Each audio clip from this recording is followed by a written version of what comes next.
1.1 अभी तो निकाल अब तो ये है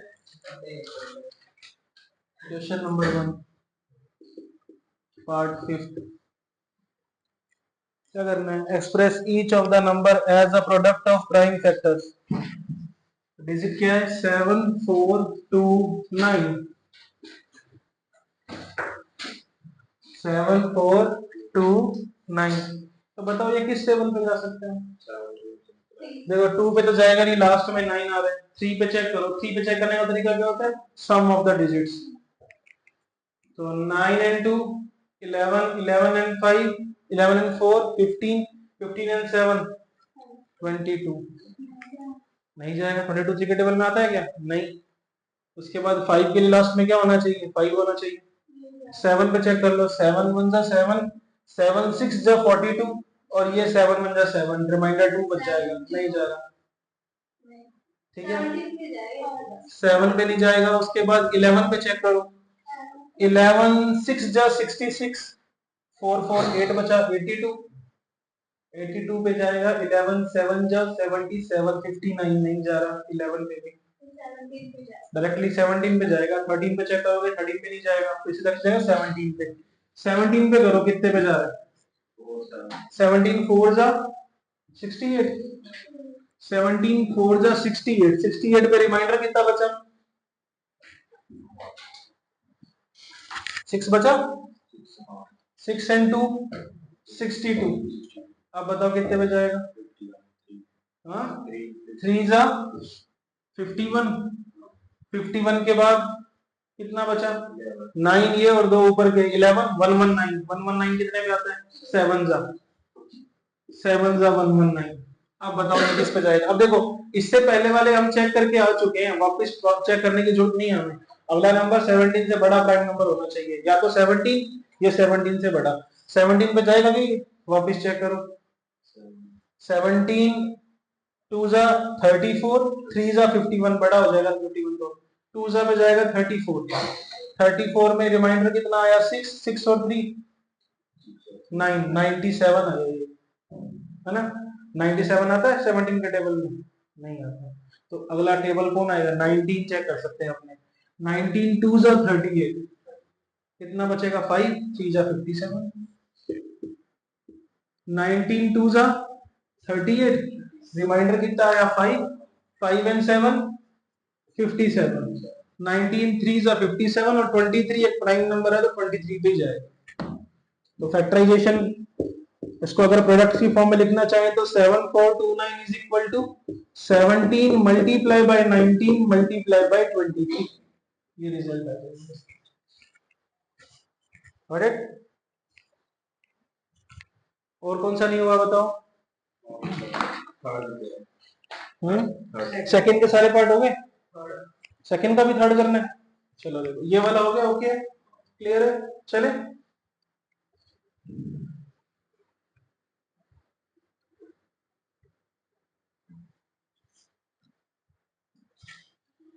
question number second part third 3 3 6 and 54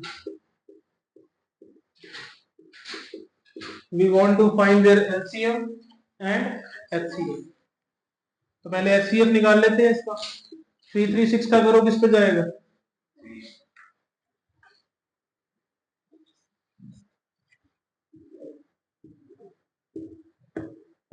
बताओ 2 पे ऑन द टेबल ऑफ 2 1 जा कितना बचेगा 113 2 6 जा 12 1 बचेगा 8 जा 16 2 8 जा 16 4 जा 8 again on 2 4 2 again on 21 again on 7 7 1 now 54 on the table of 2 27 on the table of 3 9 3 3 3 1 so 336 can be equal to 2 multiply 2 multiply 2 multiply 2 multiply 3 multiply 7, and 54 can be written as 2 multiply 3 multiply 3 multiply 3. Okay, now what is common? 2 common आया और 3 common आया, तो ये तो क्या हो गया, HCF is 2 multiply by 3, it is 6. और LCM ना, अगर वो कंबाइन मेथड से निकालना है तो भी चलेगा, अगर उससे नहीं निकालना है तो एक तरीका यहाँ से भी होता है। कैसे कि जो कॉमन आए वो यहाँ लिख दो LCM में वापिस 2 multiply 3, जो राउंड कर रखे हैं वो लिख दिए एक बार, अब जो बच गए वो भी लिख दो। LCM में जो कॉमन आए हैं वो एक बार लिख दिए हमने, अब जो बच गए ना सिंगल टाइम्स बच गए वो LCM में वो भी आ जाए, फिर इनका मल्टीप्लाई कर दो, क्या बन जाता है LCM। तो वो बड़ा मेथड दोबारा अपने को कंबाइन फॉर्म में नहीं लगाना पड़ेगा, ठीक है।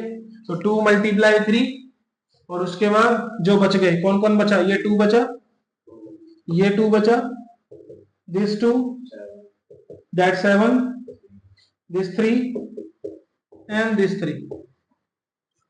ओके, इनका मल्टीप्लाई करेंगे तो LCM कितना आ जाएगा, 2 2 जा 4, 4 2 जा 8, 8 2 जा 16, 16 3 जा 48, 48 इंटू 9 कर देते हैं, ये कितना है 9 7 जा 63, 48 मल्टीप्लाई बाय 63 कर दो सीधा सीधा, 8 3 जा 24 कैरी 2, 12 into 14, 8 6 जा 48 कैरी 4, 24 and 4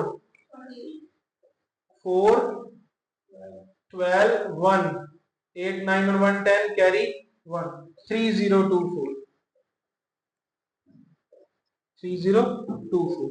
अब इस क्वेश्चन को दोबारा पढ़ो, देखो क्या लिखा होगा, क्या कह रहे हैं कि find the LCM and HCF of the following pair of integer and verify that LCM multiply HCF is equal to product of numbers. हमने LCM और HCF तो निकाल लिया इनका, लेकिन इन तीनों क्वेश्चंस में हमें एक एक काम और करना है, क्या कि वी हैव अ रिलेशन, हमारे पास एक रिलेशन है, क्या हमारे पास ये फॉर्मूला है that LCM multiply by HCF multiply by LCM। अगर किसी भी दो नंबर्स के LCM और HCF निकाल लिए जाएं और उसके बाद उनको मल्टीप्लाई कर दिया जाए, तो जो इनका प्रोडक्ट आएगा, जो मल्टीप्लाई करने पे रिजल्ट आएगा, वो इन नंबर्स के मल्टीप्लाई के इक्वल होता है, equal to the product of numbers, equal to the product of numbers. ये हमें ध्यान रखना है, ठीक है। अब ये चीज मुझे वेरीफाई करके दिखानी है कि ये इसके लिए भी एग्जिस्ट करता है, ऐसा ही कुछ इसके लिए भी ऐसा होगा, ये ट्रू होगा इसके लिए, और ये होता है जिसके लिए दो ही नंबर के लिए है, 3 नंबर में करोगे तो नहीं ट्रू होगा ये। अगर दो नंबर गिवन है, उनका LCM और HCF निकाला है, तो दो नंबर्स के LCM और HCF का जो मल्टीप्लाई होता है वो क्या होता है, उन दोनों नंबर्स के मल्टीप्लाई के इक्वल होता है। लेट अस चेक करके देखते हैं। LCM कितना आया 3024, LCM इज और HCF इज 6, नंबर्स क्या थे 336 एंड 54। करके बताओ फटाफट ये मल्टीप्लाई कितना आएगा। देखो मैं ये करता हूँ, वो वाला करो, 6 4 जा 24 कैरी 2, 6 2 जा 12, 12 into 14 एंड 6 3 जा 18, ये आ रहा है। अब तुम लोग बताओ इसका कितना आ रहा है।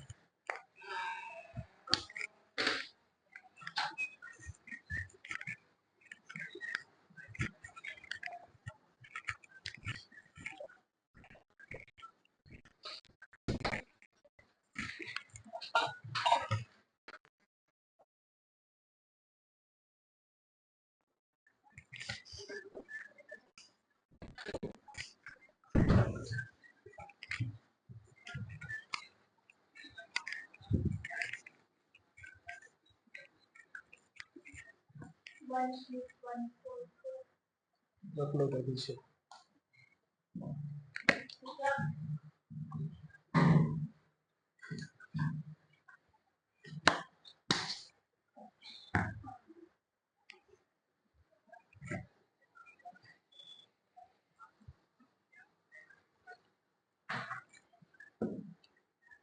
कितना आया मल्टीप्लाई करने पे? सेम आ रहा है? किया कि नहीं किया मल्टीप्लाई अभी तक? करके बताऊंगे ये भी। ये देखो, if we multiply 336 with 54, so 6 4s are 24, carry 2, 4 3s are 12 and 2 14, carry 1, 12 and 1 13, 5 6 are 30, carry 3, 5 3s are 15, 15 and 3 18, carry 1, 15 and 1 16, 4 4 8 9 10 11, carry 1 8 1। देखो सेम आ रहा है। ये हर बार आएगा दो नंबर्स के लिए। किन्हीं भी दो नंबर का एलसीएम या एचसीएफ निकाला जाए तो एलसीएम और एचसीएफ का जो मल्टीप्लाई होता है वो नंबर्स के मल्टीप्लाई के इक्वल होता है। ये वेरिफिकेशन हो गया, ठीक है। अब देखो, ये कर लिया हमने। इससे पहले वाले दो क्वेश्चन तो तुमने खुद ने किए हैं, सेम वेरिफिकेशन उनके लिए भी करके दिखाना है मुझे अभी। फटाफट करो इसको, यार तो किया हुआ है, करो फटाफट जिनके नहीं किया हुआ। हाँ,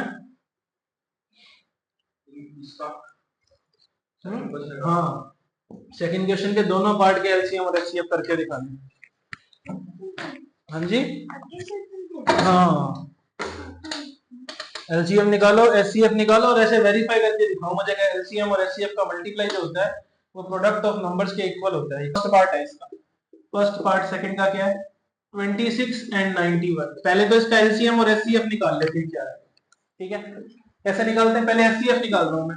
कितना आएगा? 26 पे जाएगा 2, 13 13 1, 91 जाएगा 7 पे 13 13 1। 26 को लिख देंगे 2 मल्टीप्लाई बाय 13, 91 को लिख देंगे 7 मल्टीप्लाई बाय 13। तो क्या कॉमन आया? 13। तो एचसीएफ इज 13। और एलसीएम कैसे निकालते हैं? या तो वो कंबाइन कर लो, दोनों को कंबाइन तरीके से करते हैं, अदरवाइज क्या कर सकते हैं अपने, जो कॉमन आया ये लिख लो, जो कॉमन आया वो एक बार लिख लिया। अब फैक्टर्स बच कौन कौन से गए? ये दोनों, इनको भी लिख लो। जो कॉमन आया वो एक बार, और जो बच गए जो कॉमन आ रहे उनको भी एक एक बार। तो कितना आया? 13 multiply by 14, it is 182। LCM आ गया, एचसीएफ आ गया। अब क्वेश्चन को रीड करो, उसमें लिखा हुआ है कि वेरीफाई दैट, वेरीफाई करके दिखाओ that LCM multiply by HCF is equal to product of numbers, is equal to product of numbers. तो एलसीएम कितना है? 182। LCM is 182, HCF is 13, numbers are 26 and 91। बस अब मल्टीप्लाई करके चेक करना कि इक्वल आ रहा है कि नहीं आ रहा है। मल्टीप्लाई करें, 13 2 जा 26, कैरी 2, 13 8 जा 104, 104 and 2 106, carry 10, 13 1 जा 13, 13 and 10 23। सिमिलरली अगर यहां मल्टीप्लाई करें तो 26 1 जा 26 का 6, कैरी 2 एंड 26 9 जा कितना हो जाएगा? कितना हुआ? 234, 234 प्लस 2 236। देखो इक्वल आ रहा है। मल्टीप्लाई तो खुद कर सकते हो, बस ऐसे चेक करके दिखाने हो जाएंगे बाकी के दो पार्ट। एलसीएम भी निकालना है, एचसीएफ भी निकालना है और वेरीफाई भी करना है। और ये इसको एज ए फॉर्मूला भी यूज करेंगे कई जगह पे, तो ये अच्छे से याद होना चाहिए। क्या है ये? LCM multiply by HCF is equal to always product of numbers. ये बात क्लियर हुई इतनी? इसमें कोई प्रॉब्लम? यहां तक कुछ रिपीट करना तो बताओ। ओके एकदम। चले थर्ड क्वेश्चन में। अब थर्ड क्वेश्चन में कितने डिजिट्स आ गई?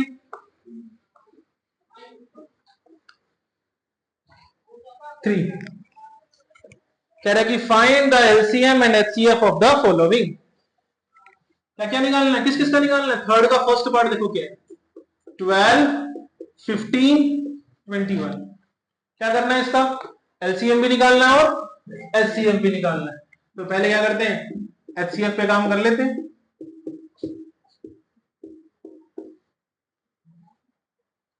एचसीएफ कितना आएगा? 2 पे जाएगा, 6 2 3 3 1।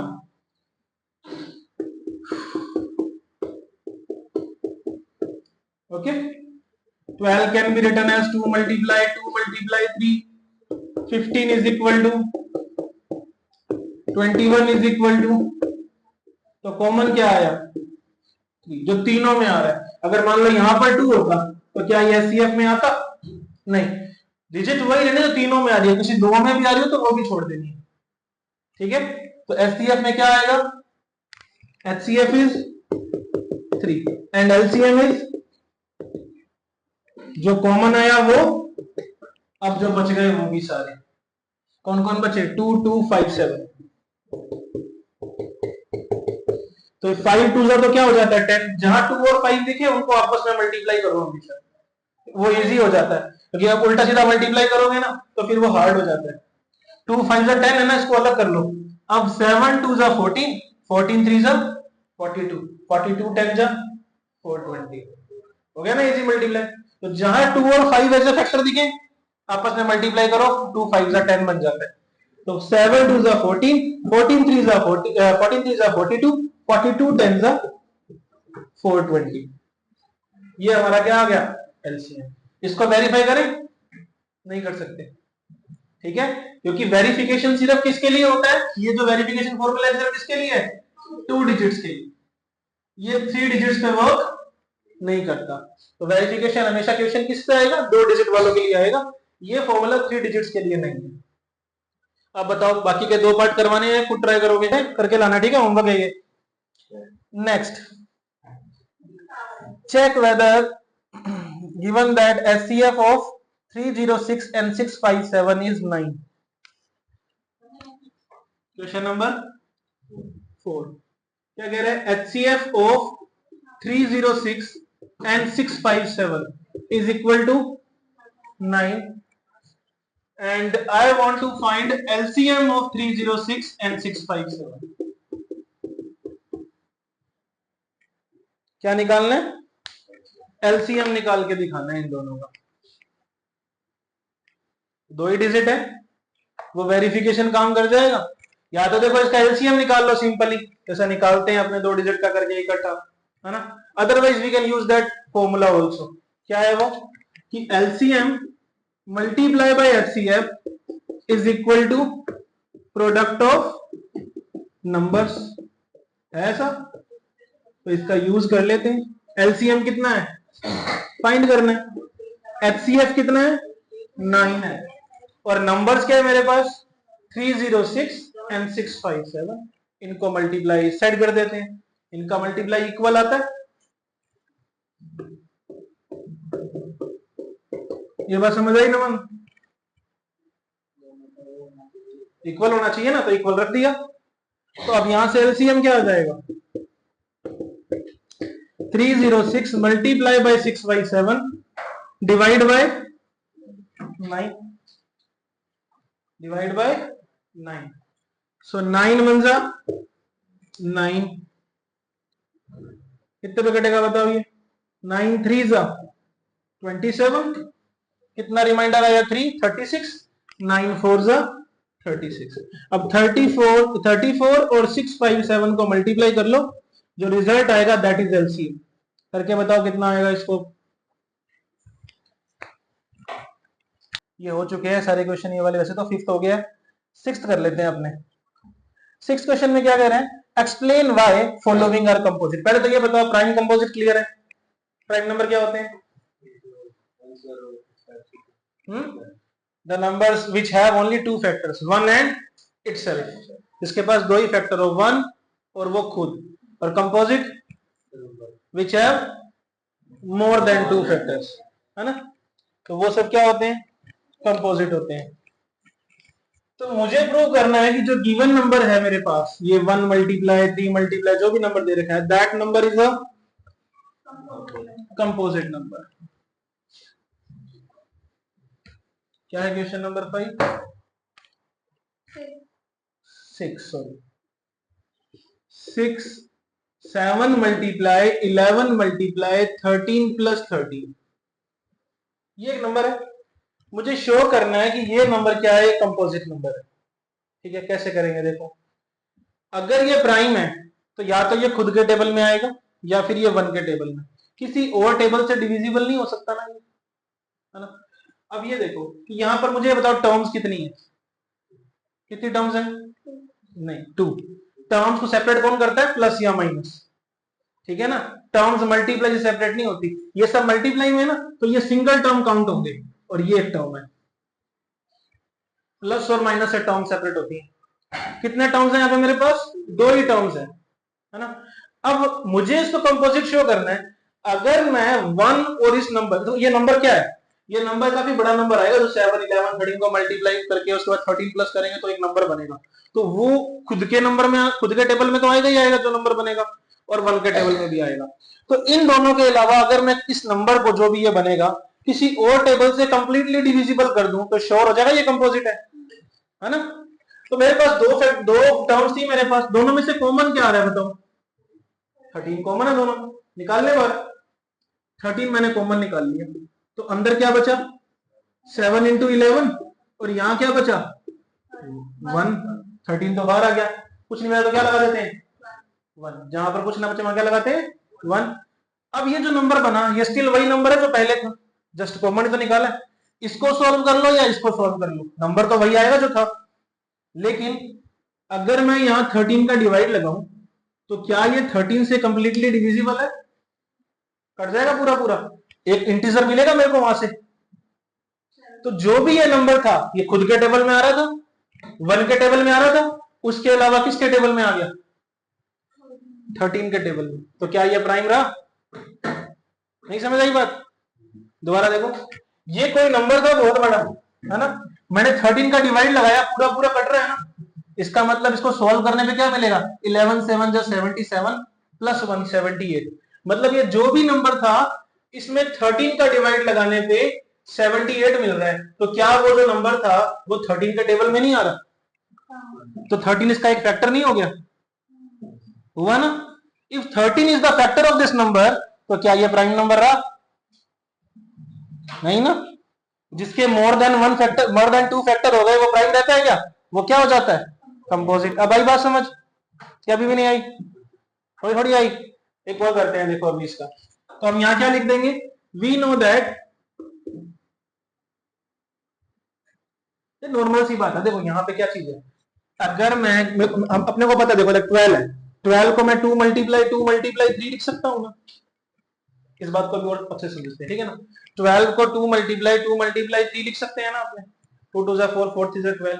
अब जो जो यहाँ मल्टीप्लाई में आ रहे हैं उस नंबर के इक्वल, ये सब इसके फैक्टर है या नहीं है, 12 2 के टेबल में आता है, तो 2 इज द फैक्टर ऑफ 12, 12 2 के टेबल में आएगा, 3 के टेबल में आएगा, 2 2 4 4 के टेबल में भी आएगा, 3 2 6 6 के टेबल में भी आ रहा है ना। तो जो यहाँ मल्टीप्लाई करने पे जिनके ये नंबर बनता है, ये नंबर उन सबके टेबल में आता है, यानी ये सब इसके क्या होते हैं फैक्टर। तो ऐसे ही यहाँ पे जो ये नंबर बनेगा इसको सॉल्व करने पे, वो नंबर 13 के टेबल में आएगा, क्योंकि 13 के टेबल पे ये कितने में आ रहा है, देखा जाए तो ये कितना बन रहा है 13 मल्टीप्लाई 11 7 जा 77, 77 मल्टीप्लाई बाय 78, ये आ गया। अब जो ये नंबर था ये 13 से भी डिविजिबल है और ये 78 के टेबल में भी आएगा, और 2 फैक्टर मिल गए मुझे। अब रहा ये प्राइम, अब आगे बात समझ, ये अभी भी अच्छे से नहीं आई।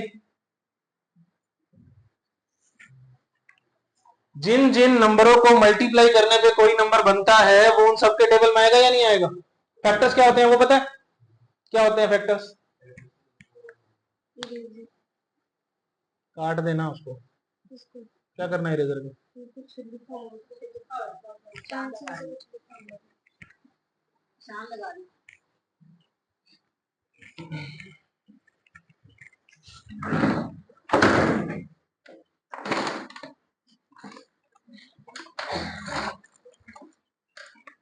यहाँ तो नहीं है।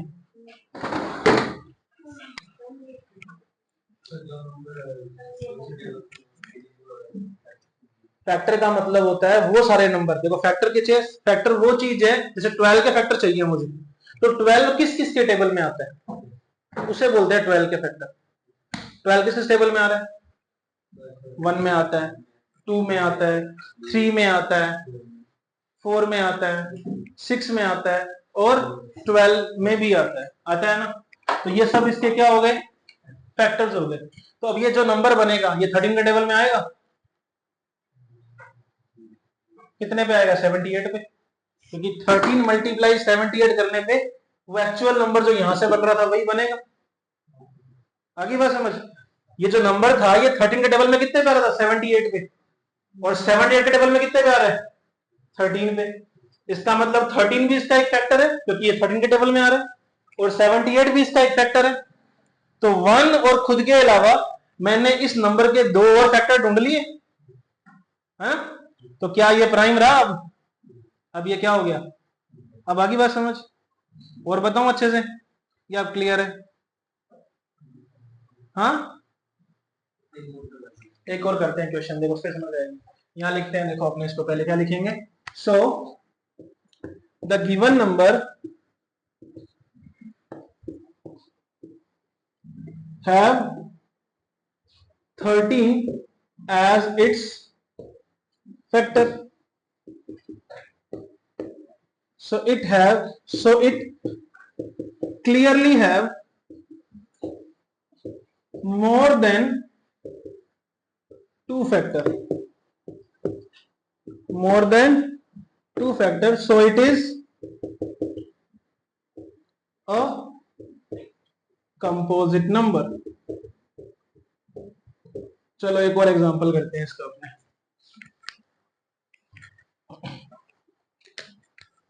इसी में एक और दे रखा है नीचे की तरफ, देखो क्या दिया हुआ है 7 multiply 6 multiply 5 multiply 4 multiply 3 multiply 2 multiply 1 plus 5।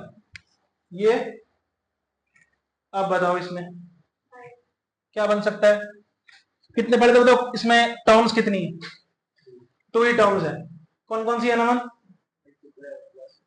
हाँ तो ये सारी यहां तक और प्लस में 5, तो कॉमन क्या आया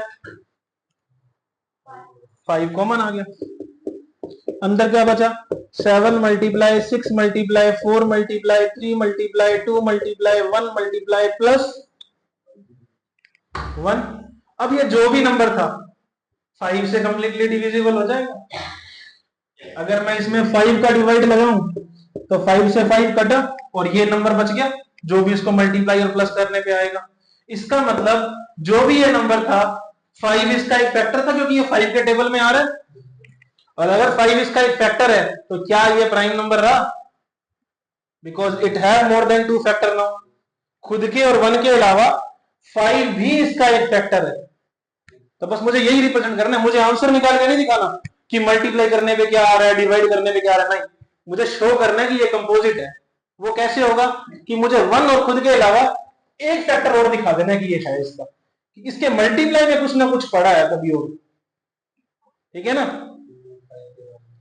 5 आ गया ना, इसके 1 और खुद के अलावा 5 भी क्या हो गया इसका एक फैक्टर हो गया, अब ये क्या बन गया composite number. Same theory, so the given number है 5 एज इट्स फैक्टर, इसके पास क्या है 5 एज अ फैक्टर है, so it clearly have more than 2 factors, so it is a composite number। अब क्लियर हो गया या अभी भी डाउट है इसमें। ओके एकदम चल सकते हैं आगे, ओके करोगे तो ही चलेंगे, अभी भी डाउट है एग्जांपल और ले सकते हैं इसके। एक और करते हैं, देखो ये हटा दूंगी नोट कर, इंटू 15 इंटू 12 प्लस 5 इंटू 12, बताओ शो करके दिखाओ कि ये कंपोजिट नंबर है।